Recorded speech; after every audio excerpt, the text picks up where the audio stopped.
Live from JMT Studios, it's time for Two Jersey Kids, the best video game podcast on the planet.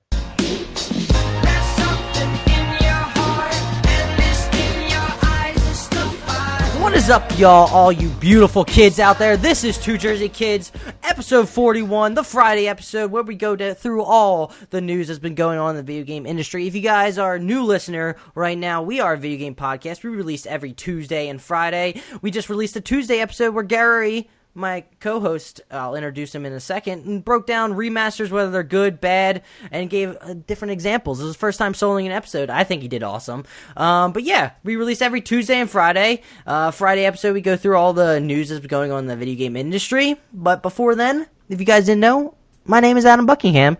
I'm the host for this car crash this evening. Alongside me is my best friend, the best tick handler in the business, Gary Seisel. How you doing today, Gary? Well, I'm very happy you're back, first of all, so I don't have to actually do this myself this time. It's very settling, actually. I can sit here now and just be like, nothing to worry about. Just sit back, talk, converse, and I don't have to like speak and come up with shit on the fly. Let Adam deal with that bullshit. There you go. Yeah, it's weird when you're recording by yourself because, I mean, it is just you and a microphone, but then you start getting in your head, it's like, oh, this microphone is now like the people that are listening, and it's just you and them. It's not just me and you. Well, see, the thing is, like, you have to be way more prepared. I feel like when you're doing it with somebody else, you can just kind of bounce off each other and talk, as opposed to when you're doing it by yourself, you have to kind of you have to be prepared. You have to know what you're kind of going to say ahead of time, outline things. Like I couldn't just ramble off the top of my head. I had to like kind of plan ahead. So that's why I'm good at this hosting thing, because I can ramble and say bullshit all day that make no sense, and then people run away screaming and don't listen to our podcast ever again, and then everyone hates me. But Gary, besides, recording the past episodes, which I thought was great. If you guys want to check it out, you can check out episode 40 and a half. It was a good breakdown. It was only 20 minutes. I'm glad you didn't hurt your voice. It sounds like your voice is perfectly fine. My voice was killing me after I did one of these full episodes, which was awful. But I'm glad you did that, Gary. You got the experience, and now instead of that, what have you been up to? For the most part, I've been basically getting the parts for my new PC that I'll be constructing soon enough. So I got, I got the tower, basically like the shell of the tower, I guess yesterday or 2 days ago, because this is the Friday episode, of course. And then I got the hard drive, which is a solid state drive. And then I also got the CPU today. So I'll be getting more stuff. I'll be getting the video card, the power supply. What else? Damn it, I can't think of anything else. But I see it, folks. I see the virus that is the PC Master Race just consuming Gary's arm right now as it slowly I'm just so excited up to his face. I'm just so excited though, because honestly, it's just something new, and I haven't gamed on a PC or I basically played any real like new PC games in so long, and so I'm really excited to kind of get started on that again. But I'm also excited to put something together that's like my own, Are you planning on, what exactly do you want to play? Do you plan on playing more first-person shooters on PC? Or I know you're used to the controller, using controller for the first-person shooter. Are you going to be trying to use mouse and keyboard? Which I've tried mouse and keyboard before for first-person experience. It's always strange trying to do that. I'm going to play pretty much a little bit of everything. I kind of want to play. I'm really looking forward to the whole modding thing. So, like, for example, with like Skyrim, for example, there's so many mods that can be played in that game to make the game just so fresh and new. And I just kind of really want to get into that. Obviously, like I probably will play first-person shooters on there. It depends on what it is. I probably won't be playing Call of Duty, but I know Destiny 2 is coming out, in the fall, so I'll probably buy that for PC and PS4. Damn. So, yeah, it's going to be fun. It's going to be a good time. Someone's a Destiny whore. But that's the benefit, though, is if you're not playing like an online game at all, and you want to play a first-person experience like Skyrim, you can always just map your PS4 to, button layout on Steam. PS4 controller or your 360 or your Xbox One controller. It's very simple nowadays to do that, so you can have the more relaxed setting if you want to just chill back like you normally do with a console and play. But I remember you were talking on episode 40 and a half. Have you been playing any more of that GTA remastered on PS4? You just that one time that just had that epiphany in your brain to make that episode? Well, that's the thing. I don't have the remastered version. I was only looking it up to see how much it was because I was like, if it's cheap enough, I'll buy it. But I have. You would be the reason if you bought it. You'd be the reason it would be back in the top 10. That it still is to this day. It will never leave. Dude, it's a great game, honestly. I mean, even on the PS3, it still looks pretty good. The only thing I hate is the controller. I hate the PS3 controller now. And the funny thing is, I was just saying this last night. I was playing Destiny with my friend Ben, and I was like, I hate the PS3 controllers, but these controllers have actually lasted more than like 3 months without breaking. So they're amazing, actually. I mean, they feel cheap as fuck, but compared to the PS4 controllers, I don't know. Maybe it wasn't the thumbsticks were concave and not convex. I don't know. It's really disappointing. Or you just game too hard on the PS4 controllers now because they're more sturdy. Well, it's the sprint button. I broke my PS3 controllers plenty of times because they're so flimsy. I remember I think I squeezed one too hard and I accidentally broke the trigger because I'm so muscular. Yeah. Just kidding. I'm not at all. Filled with rage. But other than that, did you play anything else besides that? I mean, do you want to get into what we recently been playing, like to explain what we plan on doing?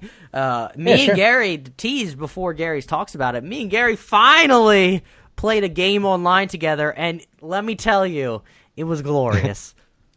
Yeah, man. It was a Killing Floor 2, actually. So, what is it? In the future, I'm not sure if it's going to be next week or the week after. We're kind of still up in the air, but we're going to be recording an episode based on Killing Floor 2, and basically going forward from here on out, we're going to be recording an episode or two, maybe. Depends on what the games are. Yeah. But we'll be talking about the PS Plus games, like the free games of the month.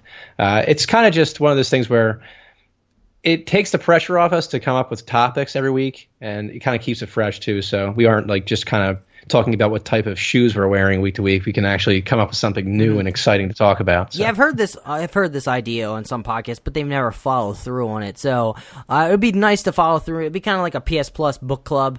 Maybe you can. Maybe I'll hop in when it's just me. I can do the Xbox One games with gold style too. But right now, I know we both have PS Plus, so we're able to both discuss the games that come out on it, which will make it easier than one of us just rambling about our thoughts about a game. So I feel like that'll be very beneficial. And also, people they have a PlayStation console. I'm sorry to single out people that don't. They'll be able to follow along, and maybe they'll want to hop in on the PS Plus. And maybe if you don't have a PlayStation console and you still want to listen to it, because this will be available maybe with Games with Gold eventually down the road, or it's available on those consoles like the Switch or Xbox One. Who knows? Maybe that'll help you out. But I think that's what we have planning. It may help us out more, and it'll also be kind of fun for me and Gary to discuss games that we actually played together, because it was a lot of fun when we reviewed NHL 17 way back when. It was a lot of fun being able to bounce off our thoughts about the game and how our opinions about games can kind of diverge but also come back together in the same point, just because we have different viewpoints, I guess you could say. Yeah, definitely. And this game also is, in my opinion, a better co-op game than NHL ever will be, to be honest. So at least less ragey. So, if Ben and Gavin are listening right now, you can hop on with us. It's a fun game. It's for free. PS Plus. Check it out. It is pretty good. And I was like I wasn't skeptical or anything, but I was interested to see how it would be quality wise. But it's actually pretty damn good. Yeah. It's the gunplay is pretty fluid and everything. So it's not like you really have to like get used to like anything being sluggish or feeling off. So it's a good time. Yeah, the gunplay really does. It really feels smooth. And also, Life is Strange is a PS Plus game. I'm not sure if we're going to get into that one, but I want to check it out because I've heard good things, and I may actually try to do like a not really co-op, but play it with Marta, because that seems like a style of game where it's not really gameplay intensive, but it's like story driven, and maybe I've heard playing games like that are it's kind of fun co-op wise, so I may check that out. But what I have been up to, Gary, I finally got back from vacation. I don't know if people follow me on Instagram. You can check me out, Adam J. Buckingham. I finally changed it so it matched my Twitter handle, just to, keep it congruent with everything. But I was Instagramming out pictures, me chilling in California. I'm jealous. Went to San Francisco, then went up to Lake Tahoe. Got to see fucking beautiful landscapes while eating breakfast in Lake Tahoe. Apparently, the ski slopes in that area that we went to are still open. They'll still be open until July, I think, and they'll still be going. It's insane. Holy shit. Portions of the mountain, I guess, is conducive enough for that. But yeah, it was really cool because we got to stay at the Olympic Village area where they had Winter Olympics in like the 1960s, Squaw Valley. It was really cool. And then walking along, I tweeted out a picture or Instagrammed out a picture of us walking like a creek that goes to Lake Tahoe. Lake Tahoe's beautiful. This trip accomplished two things. One, it helped me relax, and also it sort of got me and Marta off the kick of, or the idea of, in the future going to California, because we got to see the prices out there. It's fucking nuts. Let me tell you how expensive it is out there. That's insane. We were checking out like houses, how much they cost. They're like the millions, and they're not even that large of houses. If you're anywhere close to the San Francisco area, it's nuts. Apartment complexes. We weren't even close to San Francisco. We were way far out in a single room. It was like 700 square feet. Less than what I have right now, but it's like 2 times more. It's like $2,700 for one bedroom. That's 700 square feet in that area. It's insane how expensive that is, and I'm not sure what caused it to be that pricier. But it's also like when you go to the grocery store, the things that cost more are more expensive. Like LaCroix, for example. I drink a lot of the LaCroix sparkling water.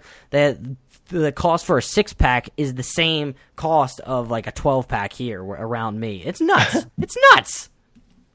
I don't know. Yeah, I feel like I'm going to be able to I feel like deal with depending that. what state, you know what it is though? It's like depending what state you go to, it's like which way are you basically going to get screwed? It's like, are you going to get hit with high taxes and then like lower food costs and gas costs? Or are you going to get screwed with higher food costs, higher gas? Like their gas was $3.50 a gallon. That's what I'm saying. It's nuts. It does. Yeah, that's what I'm saying. Like it just depends on where you're at. Like over in Philly, for example, it's way more expensive for gas. It's like 50 cents more practically sometimes, and over in New Jersey, it's just way less. It's just interesting how that is. The trade-off is, I guess, in California is that there's multiple tech jobs out there, and it's like super techie and entertainment.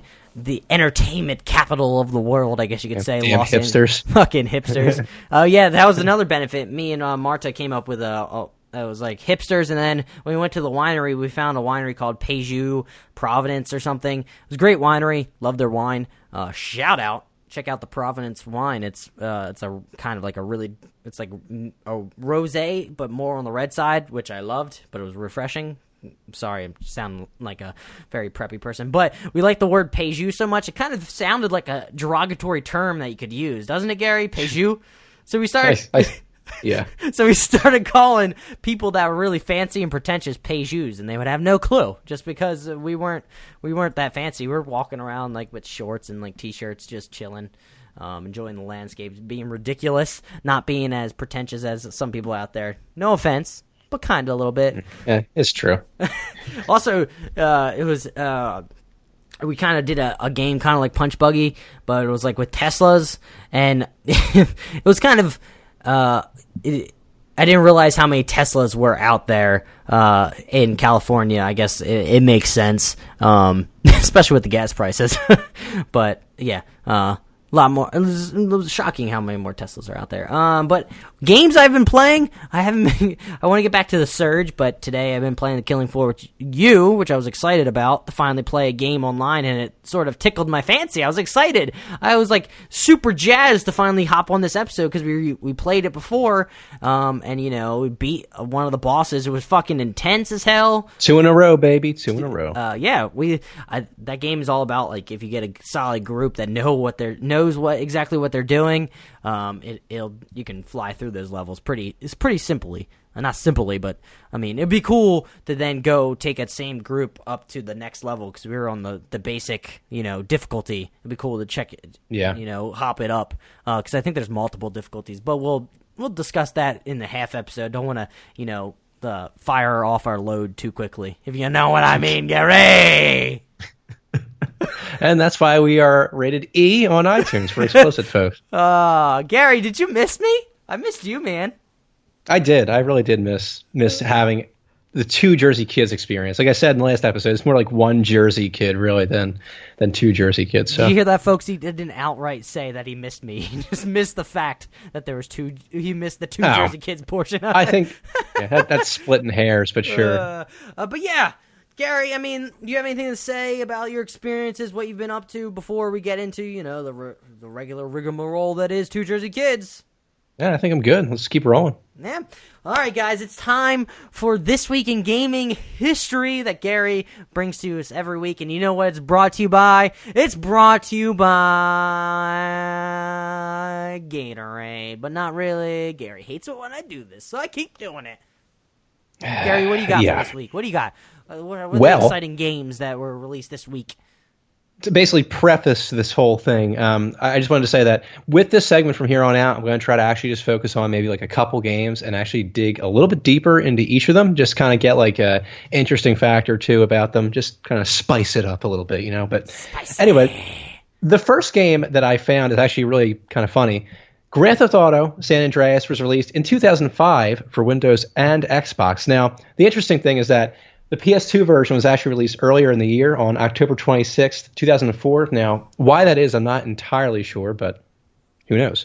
But ironically, like I said, last episode I actually made an entire point on remasters and good and bad ones. And the funny thing is that an article I found on nerdmuch.com actually talked about how this was one of the worst remasters of all time because of the dips in frame rate, lack of graphical improvements, and missing features on basically or missing features.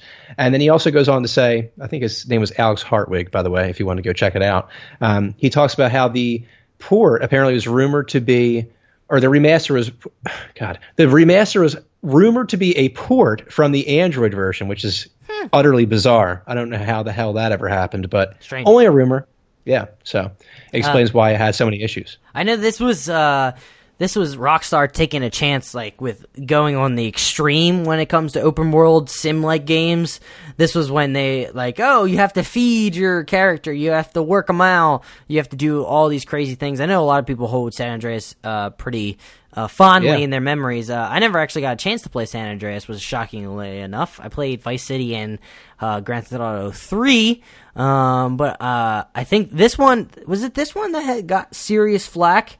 Because of the hot coffee mod or cheat or whatever it was, where you can basically be like having sex with like somebody, even though if you really think about it, with the graphic fidelity that was back then, it would be terrible. Like a polygon area. There's like two triangles sticking out as like boobs, and like another square as like a nipple. I mean, that wouldn't be anything crazy. It's not like, oh my god, that's so realistic comparatively to GTA 5 now, where like if you go to a strip club, they're a lot more realistic. So, but you don't hear anybody freaking out as much. I guess the sex portion is what freaks people out, because you can't have sex.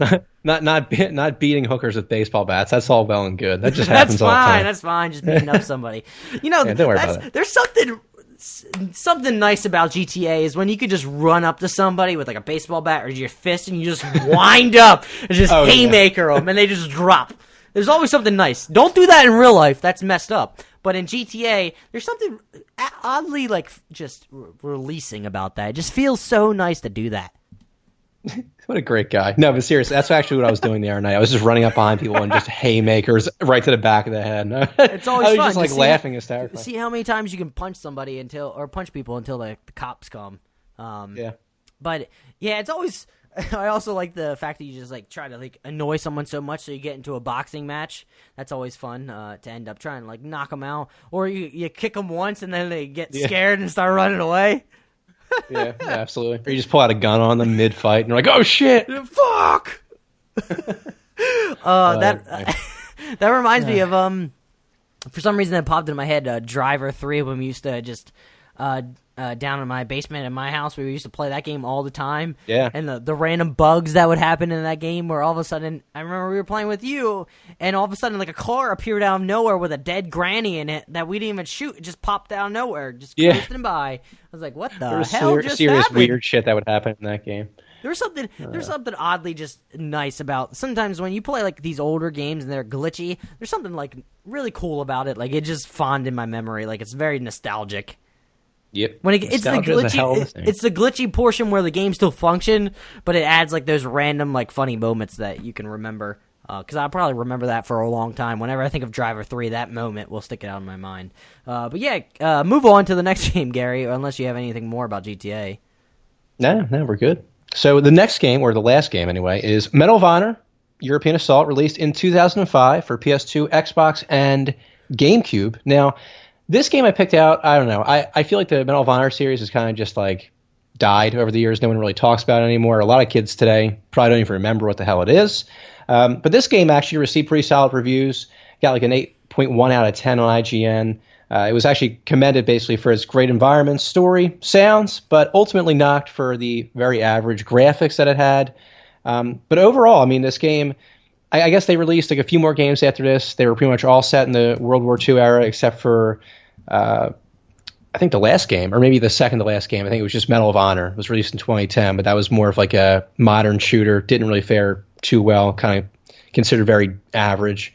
And then the last Medal of Honor game was actually Medal of Honor Warfighter, which came out in 2012. So Medal of Honor kind of just disappeared. Developed by DICE Los Angeles and published by EA. Yeah.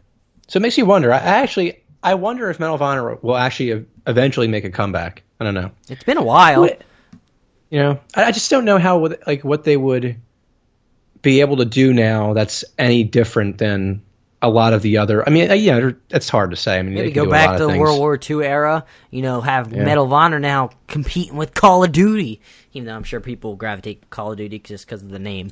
I wonder when Activision is ever going to, create an IP, like have Treyarch and Sledgehammer and all those the COD developers actually create a new IP that doesn't have COD stamped on the game. I guess it'll be when, the sales run dry for Call of Duty, which doesn't seem like it's going to be anytime soon. There's a endless supply of 13-year-olds flocking to the game. Now, that's no knock on the older people that play it, but, you get the idea. There's a lot of screaming high school kids in that game. We are knocking those fucking teenagers who scream constantly on the microphone. And we used to be those kids. I'm just saying. I hate to admit it. We wouldn't scream obscenities. We would just, prop ourselves up. Yeah, it's partially true in my case. I just remember you used to go into a party and say, "I am Jesus, fear me." I don't know why. Like, it was back in Modern Warfare 2, and I would do that. I would do like the Kool-Aid Man, the "oh yeah" thing, all the time, and people would get pissed. I think that's why I did it. Like, I would say that, and some people would laugh, and then other people would just get like pissed for no reason and tell me to go fuck myself. So I don't know. But that's the thing, like, it wasn't, like, I don't think you would be yelling constantly. You just say that one thing right when you hopped in, and then just stopped, and people reacted. Yeah. But then when you got, me and you in there, that's when we would go back and forth about how good we are, and, we would just insult people, say you don't even have a chance, which they didn't, to be, not to brag, but they really didn't. Dude, I had some crazy stats in that game. Not to be a dick, but I did. So, yep. Yep, confidence, people. Somebody's now following the podcast or me. I don't know, but I'll look on Twitter at some point. Gary, it's time for the news. Are you excited? Are you excited? Yeah. You wanted to talk about this. This is the first topic of the day. I figured you break it down for me. Break it down, Gary. What's happening? Well, there's not really it's not really too crazy, but basically recently there was a teaser released for Star Wars Battlefront 2. Basically a picture online, and it's of Naboo, and basically it's showing off a new multiplayer map that's going to be coming up in the sequel called Assault of Theed. And it's just going to be a new multiplayer map, but it looks beautiful, it looks amazing. I don't think anybody doubted it would look good, but interestingly enough, I can't remember, I was trying to look around for this article that I originally saw, but apparently one of these journalists thought that it's interesting that they would choose this particular planet and map to showcase as like a teaser because of the lackluster, reviews that the prequel trilogy got, but I don't know. I'm personally really excited about Battlefront 2. How can you relate a video game to a movie itself? Well, that's exactly it. I'm personally really excited to see this map, and I'm also really excited for Battlefront 2. I feel like they're really going to do this right this time, and I don't really think that the movies have any effect on the video game. It's not like just because the movie sucks doesn't make the setting any more beautiful or any less beautiful for Battlefront to take place and you do a different story there.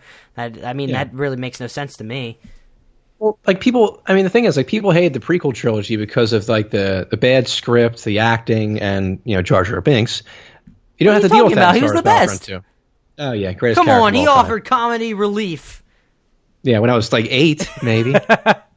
That's funny. I actually did like his character when I was younger, but then as I got older, I was like, man, I hate you. I hate myself for liking you. Yep. But yeah, that's basically it. I really can't wait for this game. I personally, I was pretty disappointed with the original, the latest version of Battlefront. It was just so shallow, didn't have any depth to it. So I'm really excited to see what they do with the single player campaign.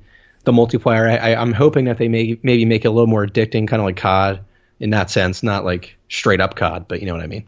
You'll be able to find out more tomorrow, as in Saturday, Gary, when EA does their standalone like press conference type event thing, which it seems like EA is just going to be like all about Star Wars and then all about like sporting games, which is normally going to be the normal thing, because I don't think Battlefield's going to be in there. It's going to be Battlefront 2. Maybe they'll throw in another Star Wars IP. I'm not sure. Whatever Amy Hennig's working on.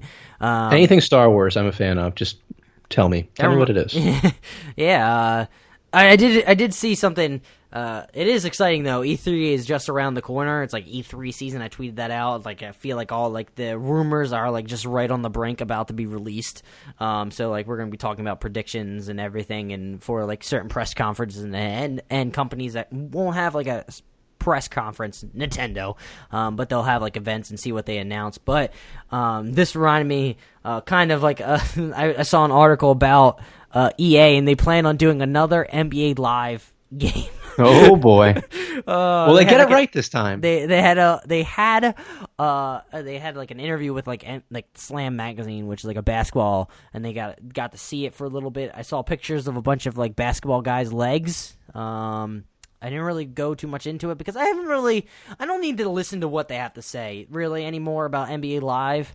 What they need to do is actually show that it'll be good, and not like just fucking talking constantly.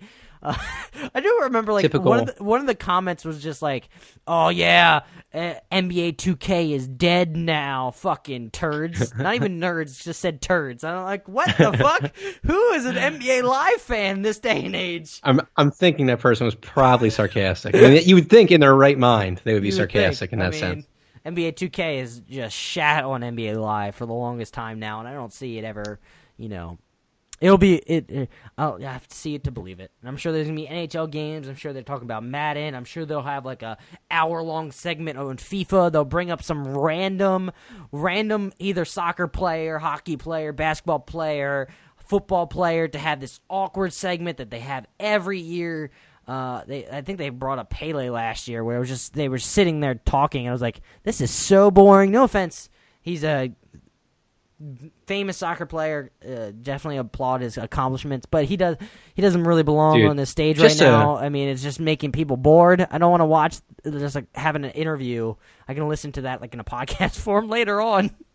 A good rule of thumb is to just never have athletes talk about any product. Honestly, like there's a few athletes that have like really good personalities, and then the rest of them are just like cardboard. All right, this is going to branch off into our pet peeves for E3. This is just a random thing that just popping up out of nowhere. Like I was thinking, like you were saying, athletes don't really belong on there. Another thing that doesn't belong on there, which I've noticed like in the past years, it's like Ubisoft when they do Just Dance, is fucking musical performances. It makes no sense. It feels so awkward.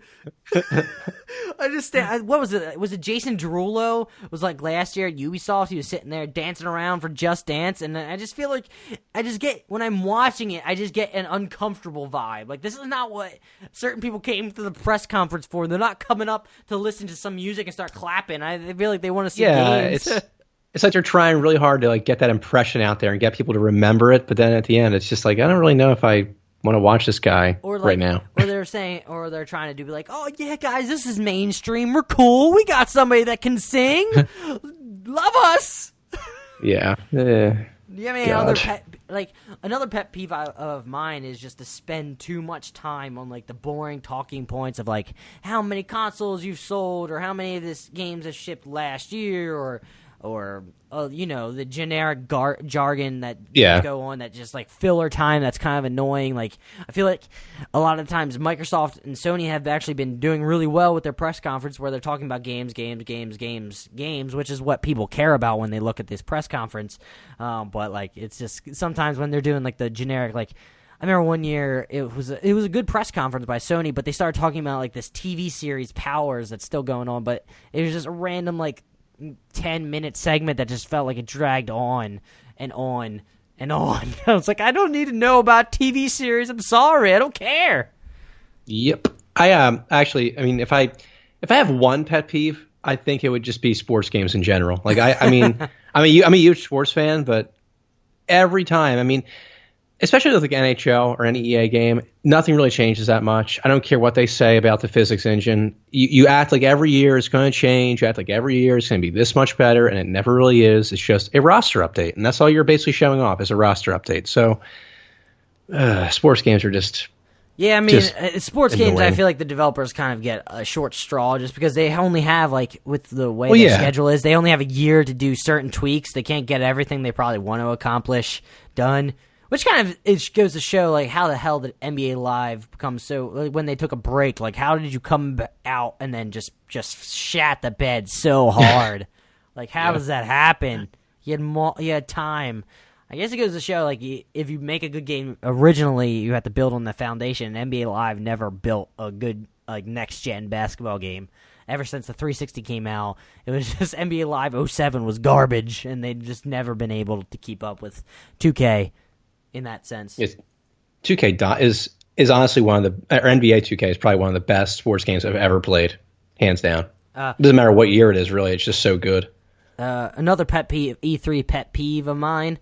I like this subject, talking about pet peeves, just air our grievances. I hate when fucking developers or publishers start talking about mobile games. Like, especially, like, I remember one year, I think they were talking about, like, it was EA, they were talking about a Minion mobile game that was coming out. I'm like, oh my god, I don't care if we're spending 5 minutes on this. This is 5 minutes too long, I'm sorry. It just...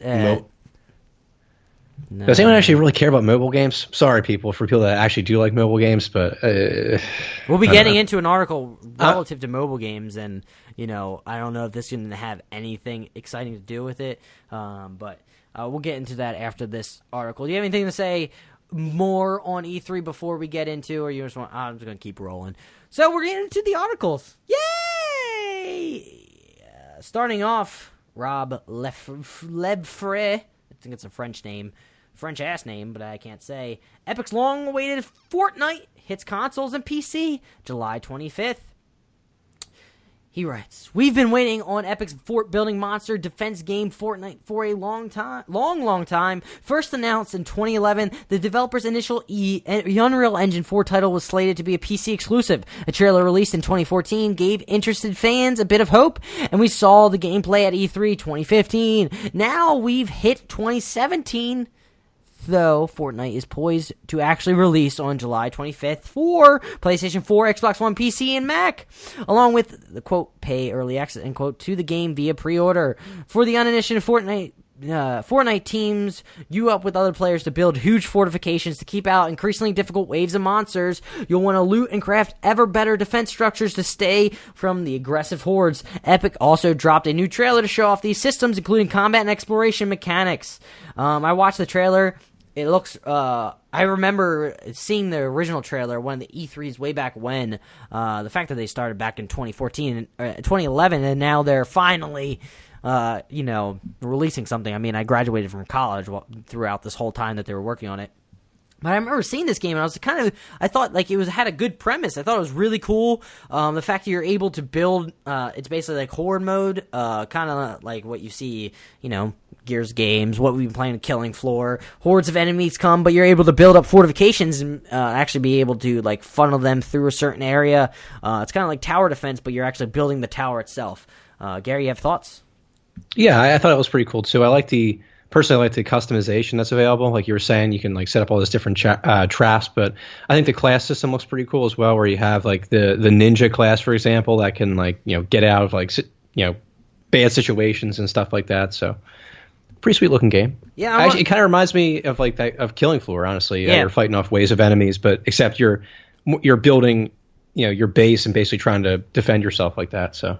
Yeah, I mean, I want to see if this takes off, or will this be the question for these types of games? They need to have a staying power, especially if it's going to be constantly multiplayer online. You need a group to play, whether it's like just looking for group or teaming up with people. They need to have a constant reward system, I guess. That keeps it needs to feel good, and it also needs to reward people enough. Like Overwatch does that, I think, pretty well with the packs, and people love playing that game because it feels so good, and it's become like a hit phenomenon. And I want to see I want to know how they plan on keeping people to play this game. Like, is there going to be a reward system? Is there going to be tier structures?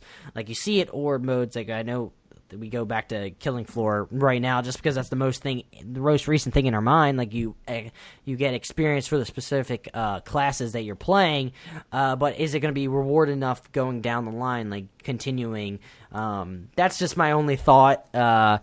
Will people be excited enough to, go out and try to build new fortresses? Will they be trying to, just try new things, make things crazy? I'm not too certain in, like, if there are going to be certain levels or it's all going to be procedurally generated with a certain pass that they're going to be playing. It'll be interesting. I want to know more. That's for sure. See, I'm honestly interested in seeing how, like, if anybody, I mean, there's obviously some people that are excited about this game. There's probably been people that have been following this game for a while, but it's like when you announce a game in 2011 and now basically just release it, it's kind of like, did you shoot yourself in the foot? Like, how is this game going to sell in the end? Yeah, I'm just curious if the engine that they had back then and like the technology that they would be running on is if it wasn't conducive enough yet, even though they did say it was going to be for PC only. So it's kind of like, well, PC is PC Master Race. I mean, you could just have it requires crazy specifications, but yeah, most of the times high-end PCs can handle that. So I'm also curious about what like took them so long. That's why I've always wanted to make a podcast with like developers and understand why certain games take longer than they are. Like just talk to them, like their development experience. Like talk to people in that trying to make Final Fantasy 15 and like they changed all the time trying to make it. Talk to people that were doing Last Guardian, understand why it took them this long. Like how many restructures or team restructurings or different ideas did they go through to finally make it to this? Or for this example, did they go through different engines, and what caused it to go from 2011 to now finally releasing 6 years later? Well, I don't know how, like, I was going to say, I don't know how true it is with this game in particular, but like, you'll see like a lot of other times in other games and even like movies, for example, like developers or writers will come up with ideas and then eventually like they'll start working on those ideas, and then all of a sudden, I guess it would be the publisher. Don't take my word on this, but they'll come in and be like, "Oh, well, that's too adult themed for what we're trying to sell, so you have to rewrite the whole thing again." So then it takes like that much longer, or sometimes they get rushed and then they release a shitty product. So it's like maybe that explains why certain indie titles do get released. They move along quicker just because there's less cooks in the kitchen, I guess you could say. Less people trying to have their influence, and the developers get to produce and create exactly what they want. But yeah, I mean, I'm excited to see how this game plays out, whether or not it'll get a fan base, whether or not there's enough in the game itself to play. I will definitely check it out, I think. Man, that was so, it made no sense. But moving on. I don't want to go read this article because I seem like it's pointless, but there was a very cute trailer by Nintendo releasing about their Universal Studio that's coming out. Gary, did you watch the trailer? Yeah. I thought it was kind of. It didn't really show anything though. Yeah, I was like, all right. It didn't really show exactly what the theme park was going to be. It just, it was like CGI. I don't know if that's what they plan on having it. I mean, in this article from Eurogamer, they do show like what, like the little themes that they're going to be having, like with the piranha plant sticking out with the castle. I just think it's cool that this is moving along now. Nintendo's actually going to get their own Universal Studio. I mean, this seemed like it was years in the making. It seemed like this is definitely... Nintendo has such a cast of characters that people love and adore, and they know. It's funny that it's taken this long to finally get like a theme park based on this. Yeah, I think it's really cool. I mean, I was saying, I was thinking that it's kind of cool to have like your basically video game worlds or movie worlds brought to life, because like I know personally, Disney's creating a Star Wars experience basically at the Magic Kingdom, and I think also at Disney Hollywood Studios. And I haven't been to Disney now in about 5 years, and I just want to go so bad just to see that one thing. I mean, I love the entire experience that is Disney, but I still want to see that like Star Wars Land or whatever it's called. So it sounds like Disney World would pull you away from Nintendo's Universal Studios. Would that I'm just curious how this will compete with Disney. Will they? I don't know. Would people? I'm just curious. How would they choose Nintendo over Disney's cast of characters? I guess it depends on like the certain kid, Well, it depends on the person. Yeah, I mean, I think you're going at like two different markets, sort of. I guess. I mean, it's kind of hard to say. Mind you, when you go to Disney World, you always go to Universal Studios. Yeah, I feel like that's to begin with. Yeah, that's the thing. I feel like a lot of people go to like Universal, like they'll go to Disney and Universal. Some people go to Universal for like the roller coasters and stuff like that. Yeah. So, yeah. For me personally, I go to Disney. Much. I go to Disney for the experience and like the setting and how it's amazing. It's just a lot of fun. Just the energy and joy that's always at Disney, and then I go to Universal for like the rides. But I think is it Universal now that has Harry Potter? That was fucking rad. I was there when they first like released it. Way back during my senior trip in high school. It was really cool, Hogwarts, and I think they expanded it like even more, so I would like to go back eventually one of these days to check it out. Harry Potter's my jam. My jammy jams. I love it. I personally like the Hulk ride, the roller coaster. That shit was crazy, dude. The Hulk ride is like... The reason I like the Hulk is just because... When it comes to roller coasters, I want it to be exciting, but I also want it to feel smooth. That's what I liked about the Hawk. Yeah. It like never felt herky-jerky. It just was like a smooth, like up and down, circle, round and about, and like the surprise if you never gone on the Hawk and you don't watch the roller coaster go before. It's really cool. I like how surprise, surprise, spoiler alert. When you're like halfway up, you just fucking just shoot off, and it's awesome. Yeah. Yeah, throw a corkscrew right out of the start. I'm pretty sure you just go spinning around in a circle. It's awesome. Oh yeah, roller coasters. I'm always a fan when it starts off fast, because then you don't have the anticipation building. You're not nervous anymore. You're not nervous. You're just like you're off. That's why I like. It's just it. That's why Kingda Ka is not nearly as scary to me as Nitro, even though we're talking Six Flags Jersey style. Kingda Ka is like one of the highest roller coasters, but the fact that you shoot off and go super fast at the beginning, I'm less scared of that than Nitro, which is like half the size, but you go up slowly and just like tick tick tick tick, and I'm like, oh my god. Now I don't want to get off. We're already off on a tangent again, but I have to say something. This is gonna be a long episode anyway. We have E3 to talk about. The rock and roller coaster in Disney's Hollywood Studios. I remember the first time I went on that, and that thing shoots you off at like 60 miles an hour right out of the gate. And I remember just sitting there, and of course it isn't like like the Hulk ride where you kind of just shoot off. This goddamn thing counts down. So you're like 5, 4. I'm like, oh my god, dude, terrible. But that was so much fun. It's like a shot of adrenaline. So much fun. Yeah, that's our tangent there. No, I had one more thing that I was going to talk about. In Abu Dhabi, when I went way back when, I went to Ferrari World, and it, UAE being what it is, they always need the biggest and best. One of the cousins, largest building or tallest building, the largest mall. They have the fastest roller coaster, and I went on that. That was fucking nuts. It was at Ferrari World. Just crazy place, not gonna lie. Ferrari merchandise everywhere. But It's the fastest roller coasters, and it says it's top speed of 150 miles per hour. That's how it starts off fast and gets faster. It was nuts. I had trouble breathing on that roller coaster. If you sit in the front, I think you need to wear goggles so your eyes don't like get super dry for how fast you're going. It is insane how fast that ride. I was so nervous going up to it because, I mean, for me personally, I get nervous when I go on the first roller coaster. It takes me I need to ride one first to get that adrenaline boost, that adrenaline like junkie type deal to finally I'm going on it multiple more times. This, I was seeing people go off fast, and I was like, oh my God, I'm shaking in my boots. See, I used to be like that. I feel like I shook that off as I got older, though. I used to be so nervous about going on roller coasters, and then one day I was like, you know what, I'm not going to die. I'm just going to get on there. We're going to go crazy, have a good time. That's the end of it. Man, I'm not really tired. I'm just yawning randomly. Moving on from our roller coaster E3 pet peeve tangent type deal that just happened. Well, no, E3 pet peeve happened.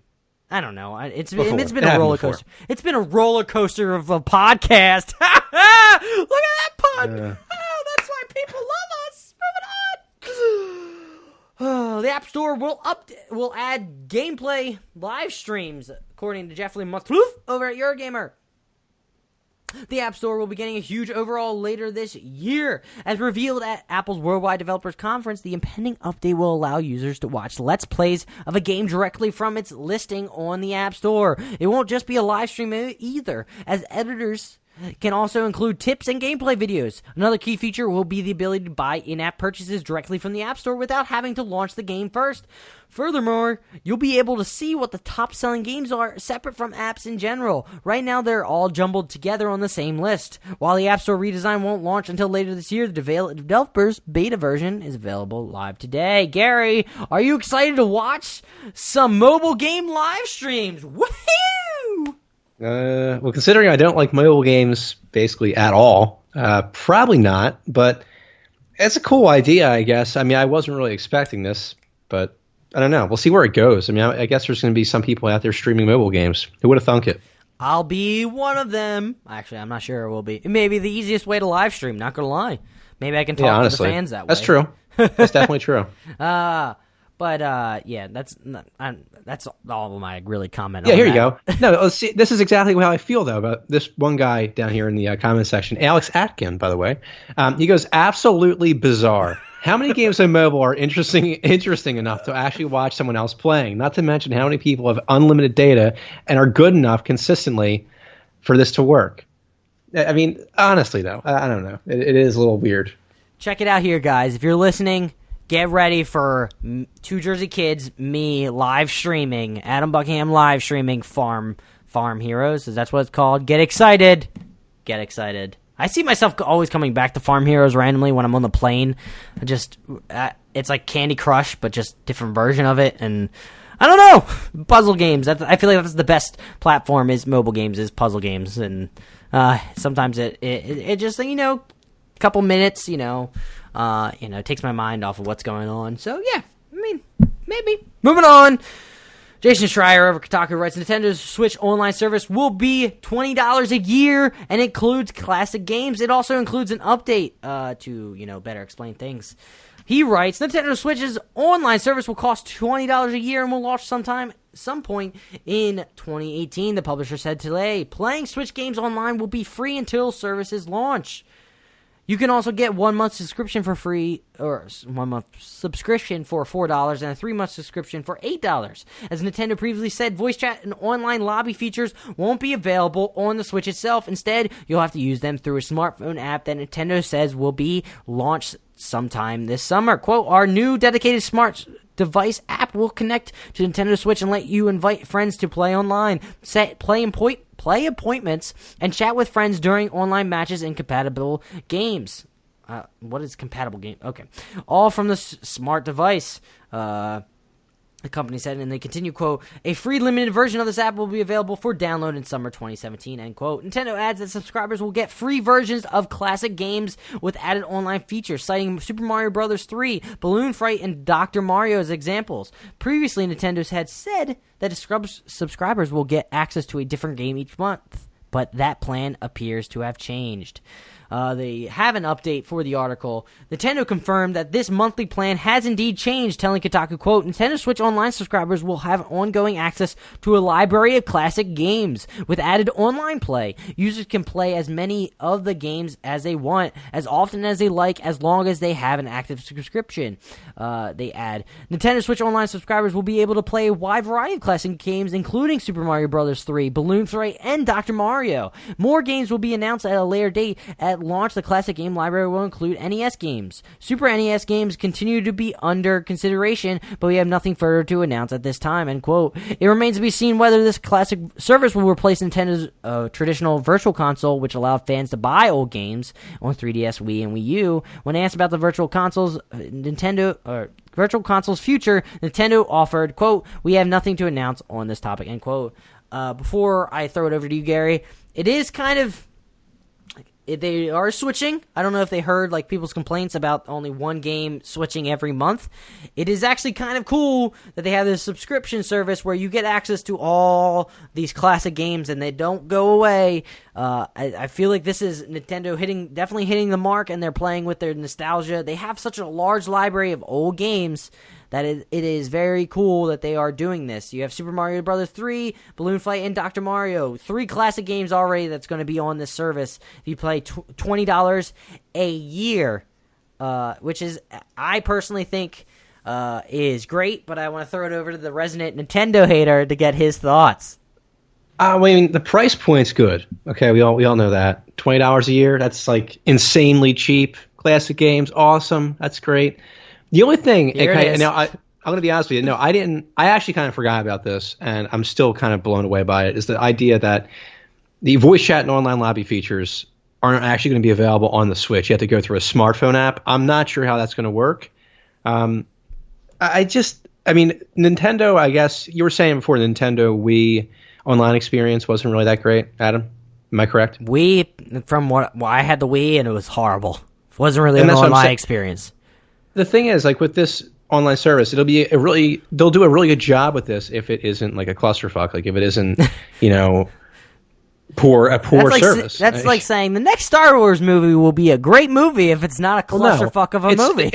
It's like they have all the right things available to make this a good thing. They just have to go out and actually do it now and get it right. But we'll see how that actually happens properly, and see if Nintendo finally. That's the thing. It feels like they still have not yet 100%. They haven't 100%, gone full bore with the online mode, and it seemed like they didn't really think about it as much when it came to the Switch when it came out. They didn't really think about that online feature, but now, if you think about it, because a smartphone app kind of feels like it's tacked on, if you ask me. It feels like this is just something like they added to it, and it also feels like it's added to it, but it also adds complications because now this is going to be a separate device that you're going to be able to, I guess, sync up. The app will sync with your Switch, so then you can invite on the smartphone to then come there. I mean, I guess it will make it somewhat easier. You'll have a second screen, so you can invite from your iPhone, so you don't have to go out to invite. I don't know. I mean, I feel like you look at all the other consoles out there, or the other two, basically, major consoles, and PS4 and Xbox, and they have a specific formula that, you have everything basically you need to game on the console. There's no other bullshit you have to go through. Why have something like an app? Like, you actually have to use the app to go and talk to people or whatever. It just doesn't make sense to me. I feel like it's just so much more BS you have to get involved in. Who knows? It may be more seamless. It may connect to see what game you're playing, and it may be smoother than hopping out of the screen and inviting people. I don't know. It could be more beneficial. I don't know. We'll see. We'll see what the insiders think of it. I'm sure they'll be loving it because it seems like they love the Nintendo Switch nowadays. Which, I mean, I can understand why they do love it. But we'll see. Gary, I'm not going to really read this article. I just realized this, though, that Rooster Teeth apparently is now a publisher for video games. And I just kind of want to make a mention of this, that how cool it is that Rooster Teeth has come so far from their, these young beginnings of just doing Red vs. Blue. I remember watching them when I was younger and how hilarious those those episodes were. how far they've come from that to now being able to publish this game. Like Rooster Teeth is like a titan now when it comes to the video game industry. They like produce a lot of like YouTube content, and they do other like live streaming, I think. And now they produce video games. It's just insane to me how the humble beginnings, and now they're this just ginormous entity that is Rooster Teeth.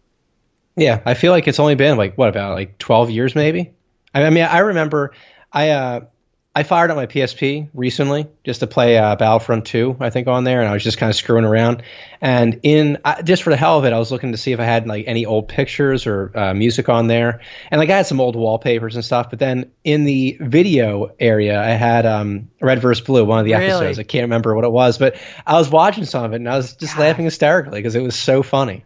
Such a great show. If you still watch it to this day, I think it's hilarious because I watched a few way back when, like a few years back, and they're still funny to me.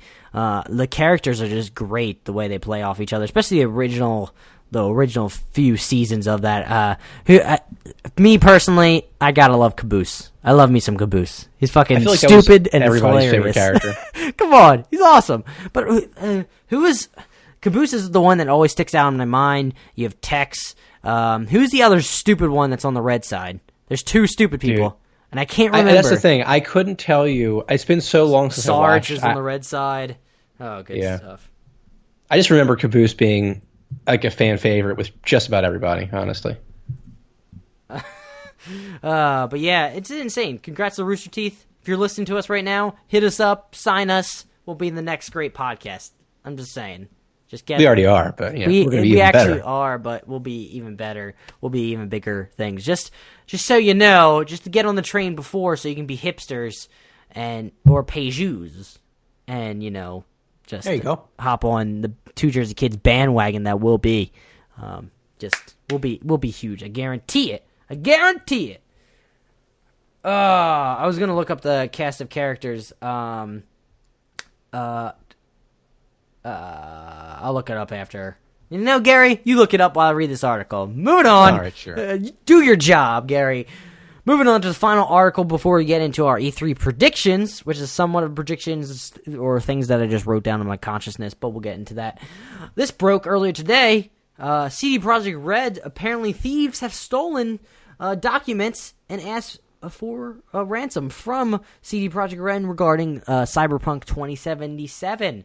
Jason Schreier over Kotaku writes, the makers of Witcher say thieves have stolen design documents for their next game, Cyberpunk 2077, and those thieves demand a ransom that developers say they won't pay. In a tweet today, Polish developer CD Projekt Red said that it would not be acquiescing to a ransom demand laid out by, quote, an unidentified individual or individuals, end quote, with access to early design documents for Cyberpunk 2077. Quote, we will not be giving in to the demands, which might eventually lead to the files being published, end quote. Their full statement, I am not going to be reading it, but a representative for CD Projekt Red confirmed to Kotaku that this statement is legitimate, but would not offer more details. CD Projekt Red has not yet announced a release date for Cyberpunk 2077. The company's latest game, The Witcher 3, is widely considered to be one of the greatest role-playing games ever made. I'm not sure why I went into that accent, but I felt it, so I continue with it. It worked. Gary, what are your initial thoughts about this?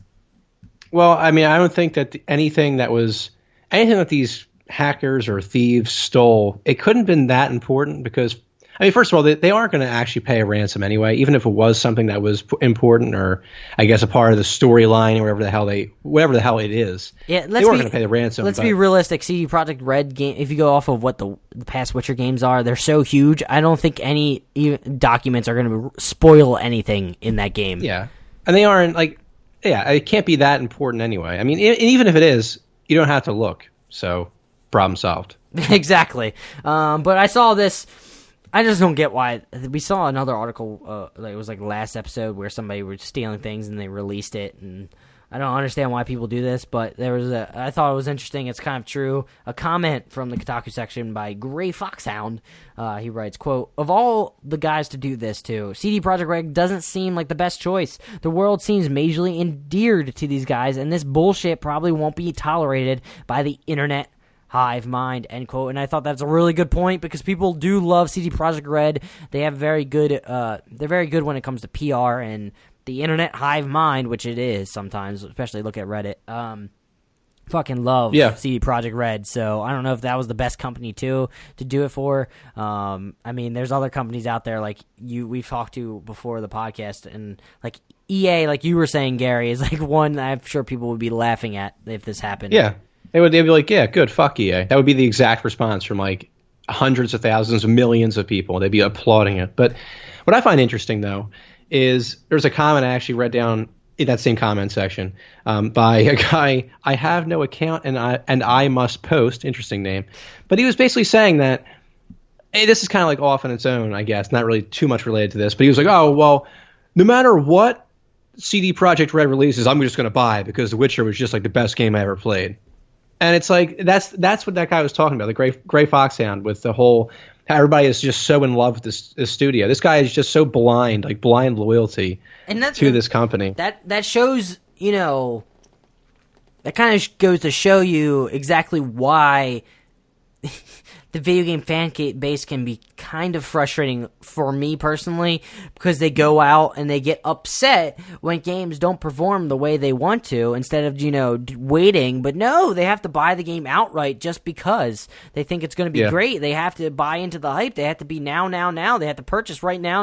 They have to be in the conversation. They can't just wait to see if the game actually produces properly or doesn't have a bunch of bugs. And then when they do buy it right out, you know what they do? They bitch and complain. But you know what happens years down the road when that same developer releases another game? They go out and buy it again because they have such short-term memory that they don't punish the developers or the publishers for producing such a shit game. It's really frustrating. But I mean, I get it. They do love CD Projekt Red. They have CD Projekt Red. I'm not saying this anything related to them. They've produced great games. They've constantly updated games to make them better. But I mean, this goes to show you that, I mean, Mass Effect 3, people were outraged. Mass Effect Andromeda came out. They flocked to it again. And guess what? There were even more bugs. The only issue with Mass Effect 3, people were bitching about the ending. Andromeda now has bugs. So, I mean, it frustrates me. Speak with the wrong people! Sad but true. Sad but true. Gary, it's an exciting time. That's not gonna get my spirits down. E3 is just around the corner, and I know we're probably going to have an E3 reaction episode next Tuesday. That's going to be our half episode talking about all the press conferences that happen. It'll be great one day when we become gigantic. We can just live stream the press conference and talk about it. It'll happen, folks. I guarantee it. Who knows? It may be 12 years down the road when we finally become as huge as Rooster Teeth, but you never know.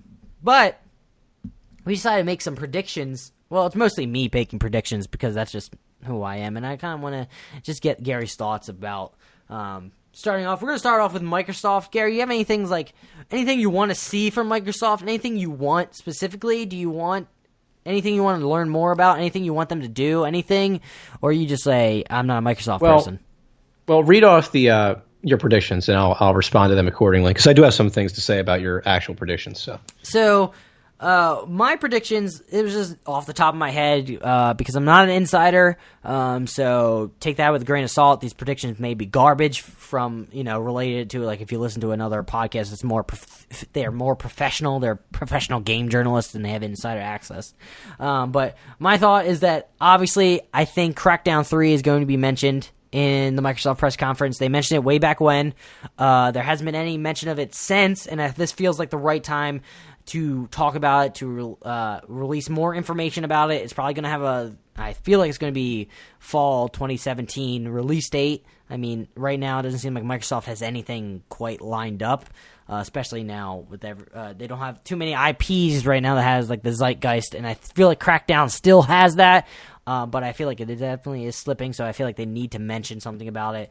Then I thought there's going to be something related to Halo 6. Or the Halo franchise. I mean, Halo Wars was mentioned, I think it was last E3, but Halo 6, they have to do like a teaser teaser trailer or something like they did with Halo 5. Not that I'm sure that'll get people excited. Again, it goes into the point, is like, how many Halos are too many Halos at this point. But I feel like they're going to be talking about Halo 6, or it's going to be Halo something. Maybe that's a reboot to the franchise. Who knows? Then I think Microsoft has to talk about like a new IP. I'm not sure what developer's going to be developing it, but I feel like they need to come out with a new IP that gets people excited, especially since they lost Scalebound, their one new IP that people were really excited about. They lost it because they canceled development. It wasn't going so well. And there hasn't been much talk about a new IP, and I feel like this is a perfect time. Obviously, E3 is to bring back more excitement for a new game. And then obviously Project Scorpio needs to be talked about. They're going to set a price and set a release date. I feel like it's going to be in October. That's normally when they've been releasing consoles. Xbox One released in October. I think 360 was around that time too. And I feel like the price point, it can't be too, I know they talked about it's going to be hard for hardcore gamers, but I don't think they don't want to make it too high of a price point. That's why I think they're going to do what the price point that I think the Xbox One was at. I think it was $499. I feel like that's the price point there. I feel like that's a solid price point for basically a new high-end spec console. I feel like this is the right price to be at. I feel like if you go too much farther, you're getting into PS3 territory, and you saw how that turned out when it was that high of cost. But Gary, I went through the 4 things that I thought were predictions. So what do you have comments about any of these? I mean, I think it's going to be a really important conference, honestly, for Microsoft, considering how you were just saying that they lost that new IP. They need to basically show people that they're now going to have like a new, really exciting exclusive experience on the Xbox. And let's be honest, like Halo, I hate to say it. Sorry, people. It's getting tired, okay? There's been so many damn Halo games. I haven't played since Halo 3. I don't have an Xbox anymore either, so it's not like I could play. But I just, after a while, it's like you can't keep going back to the well over and over again. I say the same thing about Nintendo. Now, Nintendo, granted, a little different. They have multiple characters and stuff they can spin off and get people to buy their games. But and their franchises also aren't really story based. I mean, they have a basic story of, like, for example, Mario goes, fights Bowser, saves Peach. Then you'll have like Link goes and fights Ganon, gets Zelda. Save Zelda. I mean, that's the basic story, but they can do different mechanics, different areas, different types of, basic game types. So that's the slightly different thing, is that Halo is just like a story franchise with multiplayer. It's like how much can you really iterate on it? Yeah, exactly. It's after a while, it's like you gotta figure out a way to wrap everything up and do it right. But I mean, that's basically that for Halo. But in terms of Crackdown, though, I haven't played. I think you had the original Crackdown, right, on 360? The reason I got it is Crackdown 1 came with the Halo 3 beta. Brilliant idea. Ironic. It was everyone was excited for the Halo 3 beta. They wanted to play it, and then they got Crackdown, which is a phenomenal game. Shockingly great.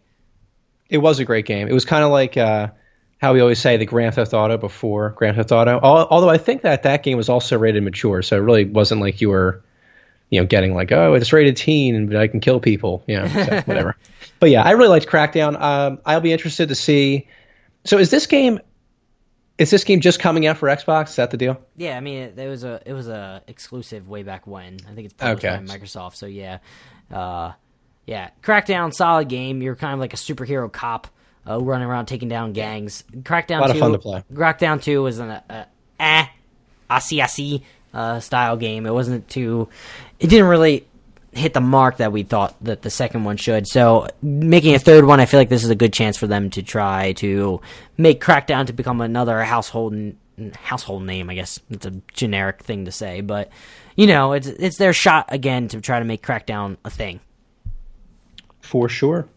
But yeah, I don't really care too much about the lastly on Microsoft. I really don't care too much about the Scorpio. Yeah, it's not something that really interests me. If I want a new console, I'll wait until next generation. I did hear that. I had no interest in upgrading. I did hear that Microsoft's conference, I think, is a little bit longer now, which makes sense that they're going to be talking about a new console, basically. It's going to be interesting to see how they plan on working.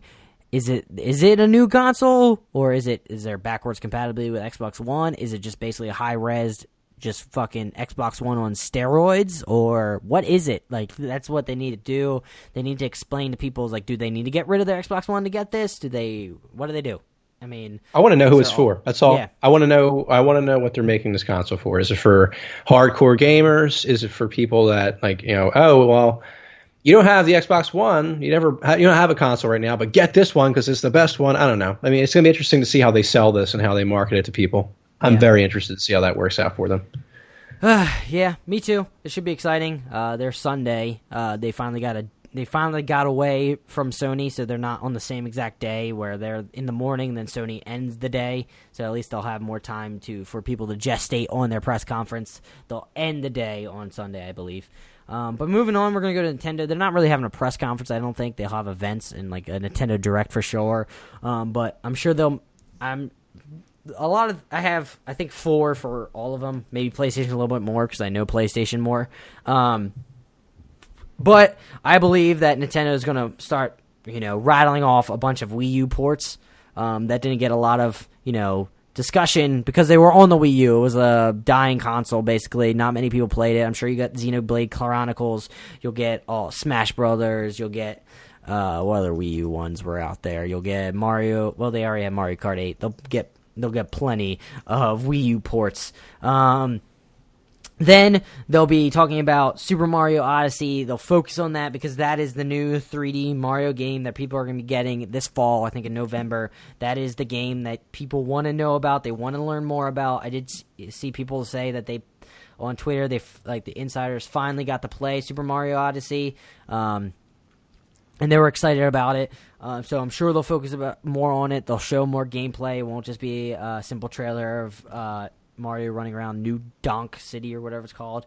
Then I'm sure they'll try to assure that 3DS is not dead in their minds. They'll be trying to bring out games to that. Even though, me personally, I think they should say 3DS is dead. If you want a portable console, you should get the Switch and focus all their efforts on the Switch because it's doing well. I mean, 3DS is doing well as well, I believe. But I feel like this is the new thing that they should try to get people onto. I think it's also, it may be a long shot, but I feel like now with Super Mario Odyssey coming out, I feel like it'd be a great time, maybe a month before, to release a Mario Galaxy HD collection that came out. Mario Galaxy came out on the Wii. People love that game. I played the first one. Fantastic game. Mario Galaxy 1, and people love Mario Galaxy 2 even more. So I feel like that's the perfect time, a month before Super Mario, maybe October or September, release the HD collection, get people excited for a 3D Mario, even though Galaxy is not really specifically 3D.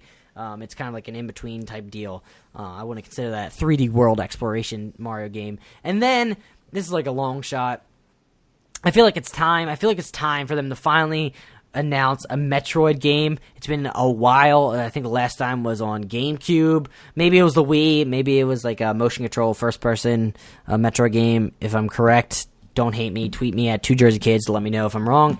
But I feel like now it's time for a new Metroid game for the Switch. But who knows? Gary, out of everything that I mentioned, what do you have of Nintendo? I know you're the resident 2JerseyKids hater for Nintendo. Yeah, sure thing. Realist, I prefer to call myself. Yeah. What are your thoughts, or what do you think of my predictions, or what do you want from Nintendo, really? I think that they ultimately just need to showcase more of their own games. I mean, the ports are great.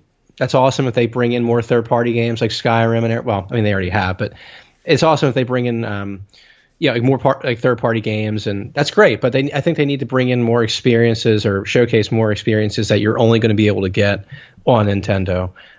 You don't think that it's a good idea? Well, I think it's a good idea. But does the Wii U ports thing? I feel like that's a smart thing on their part, is to bring the games that were on Wii U and port them to Switch so they have more of a fan base. And it gets more people to realize their games that they made back then, and maybe have a second life for those games. I mean, I think it's okay, but I just feel like ports only do so much. I mean, I guess if it's like a Nintendo exclusive game, like an older game that they're bringing to the Switch, that's a different story. Like, that'll make Nintendo fans excited. Like but Super Mario I feel Brawl, like that'll be exciting for Nintendo fans. Yeah. But I don't think like Skyrim coming to the Switch isn't going to make like a diehard, PC or Xbox or PlayStation fan suddenly go, I want the Switch now. So I feel maybe we should ask Kat. Maybe she'll know. Maybe she will. Kat, tweet us at 2JerseyKids. Let us know. But yeah, personally, I just think that they need to show that they have, a significant lineup of games coming up in the near future. Maybe show off some of them, and that'll be beneficial for them. So that's my take, sir. That's all. That's all you got. That's all I got on Nintendo. All I got. All right, moving on to something we know more about. Sony. So their press conference. I had a few things that I kind of wanted to mention. I feel like it's in my bones. I feel like the Bloodborne successor or Bloodborne sequel or whatever it's going to be called, whether if it's the rumor's true, it's going to be Phantom Whale or whatever. That's going to close the show. I feel like Bloodborne's such a huge name. I feel like Bloodborne is definitely going to close the show. I just feel it in my bones. I feel like that's an exciting thing to end off the show on, a new Bloodborne game that had such a large fan base, I think. People love Bloodborne. It got people to come to PS4. It was an exclusive. I feel like it would be exciting for them to close the show with, but to hedge my bets, Bloodborne sequel will definitely be in this conference somewhere. Then I think it's going to open up. I think the conference is going to actually open up with Days Gone. I think it's Sony Ben that's creating or developing this game. I feel like that's a good start off point. I feel like it's going to come out this year, I believe. I feel like it makes sense for them to mention it at the beginning. Because right now you don't really hear much about what Sony games are coming out in 2017. Mind you, if it comes out... Or actually, no. Is Days Gone... I don't know when Days Gone was supposed to be coming out. I can't quite remember. I don't know if it's supposed to be coming out this... Nah, it's probably going to be fall because, the spring area sort of went through. So, I feel like they're going to mention that it's going to be coming out this year, this fall. Who knows? It'll probably get pushed back with what's been going on with Sony games.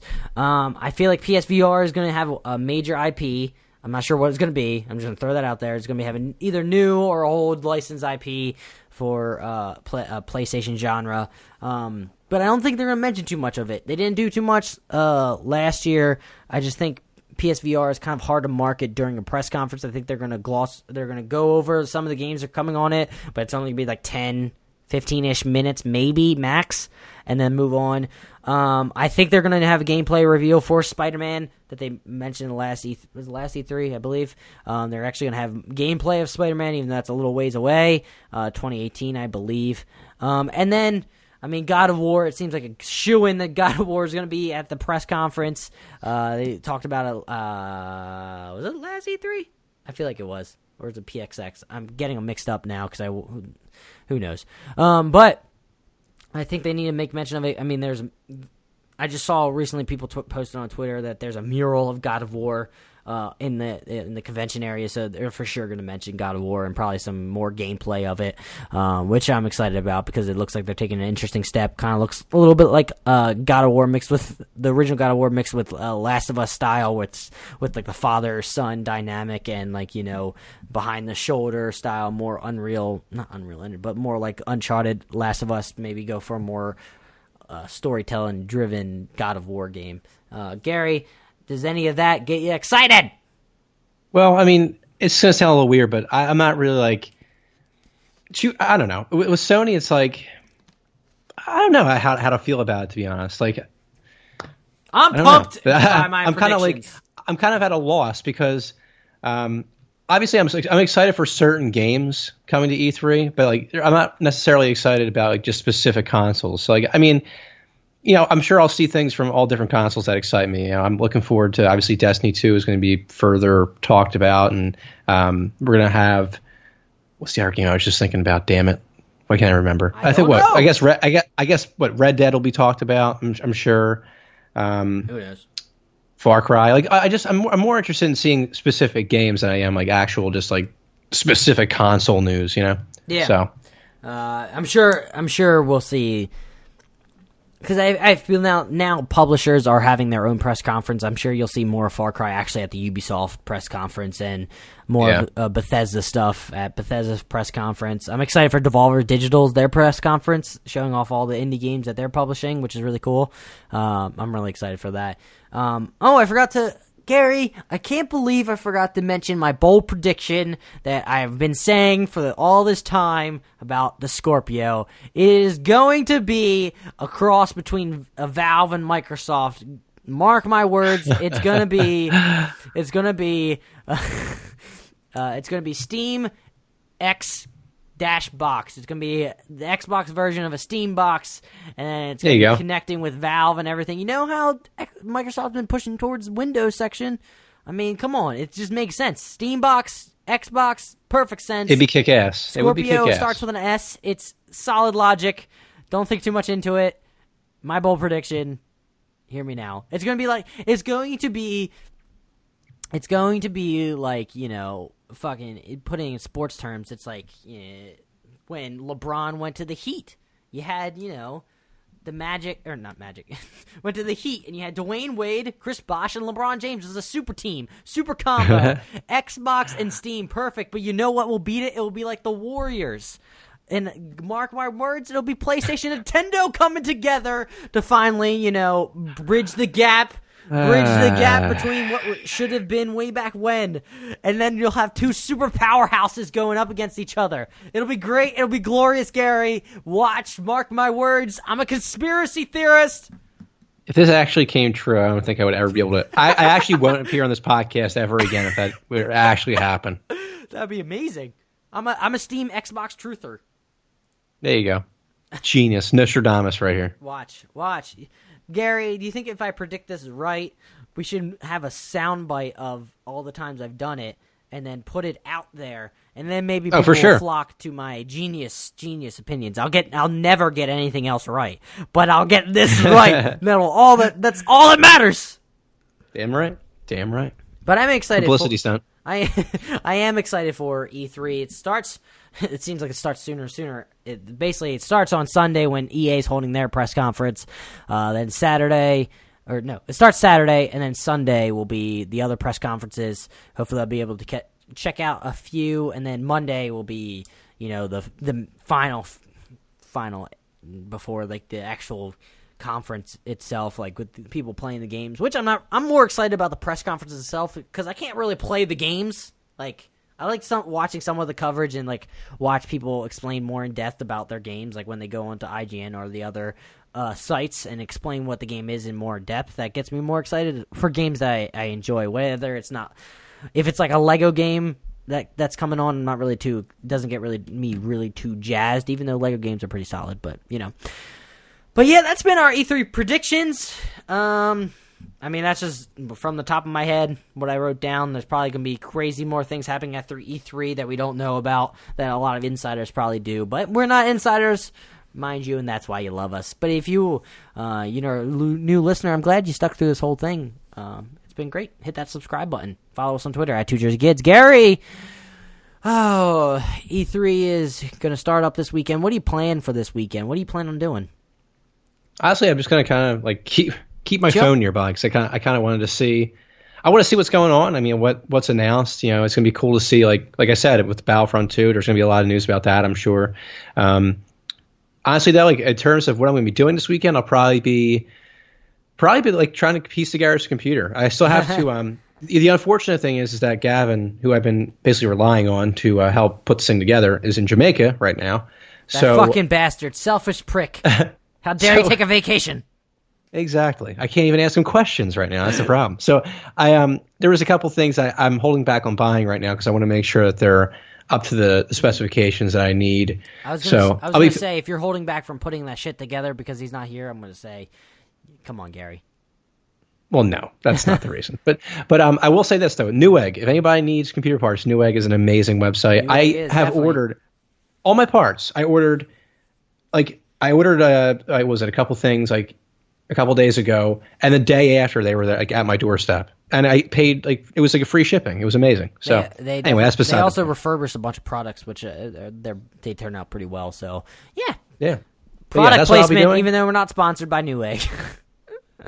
Indeed, but that's what I'll be doing. Basically, get my computer together, and I cannot wait to tweet out that it's built and show off, everything that we've accomplished, and it's gonna be fun. It's gonna be a lot, really good time. So, Adam, what are you doing? What am I doing? I'm not quite sure. I'm kind of going through the motions, just doing it. Yeah, I'm just living life. Maybe I'll go, try to reminisce about California and go visit a winery and just sob because it's not the beautiful vineyards I feel you out there. Sunday, I kind of want to watch the E3 press conference or some of them. It should be exciting. Probably be playing some of the Surge. Maybe me and you, Gary, can hit up Connect on Sunday. Play some Killing Floor 2. For sure. Maybe your friend Ben can hop on too. Maybe I can finally meet this other person. Yeah, I hear about him all the time.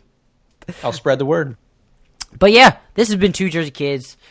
We seriously appreciate you so much. We appreciate you listening. We appreciate you listening to Gary's previous solo episode. That was episode 40 and a half. He had a good time in talking and creating the episode. I had a good time listening to it. I'm sure you guys enjoyed it too. But yeah, you can check it out. It was the previous Tuesday episode. And you can also check out us, every Tuesday and Friday. We release episodes. We release content. I think it's stuff you enjoy because you keep listening to us. So if you're a continued listener, please go review us on the podcast app service that you use. We're everywhere. We're Stitcher, Google Play, TuneIn, I think Podcast Addict. We're Cast Crunch. We're fucking the obtuse ones. We're also on iTunes. iTunes is where we would love you to rate us. It helps out so much because it seems like iTunes is like the main rating system, which is strange.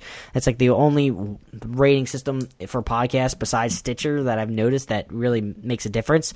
But yeah, go rate us on iTunes if you want to help us grow. But I mean, listening to us also helps us, so don't feel obligated. If you don't want to rate us, you don't have to, but it would help us out a lot. So hit that subscribe button if you're a new listener. If you're a continued listener, again, we love you so much. We can't say it enough. Getting these listens and, growing each month, is pretty insane. But yeah, that's all I have to say before I say bye. Gary, say bye. Adios. Everyone, have a great weekend. Enjoy E3. Be safe. Keep playing those games. Love y'all. Bye.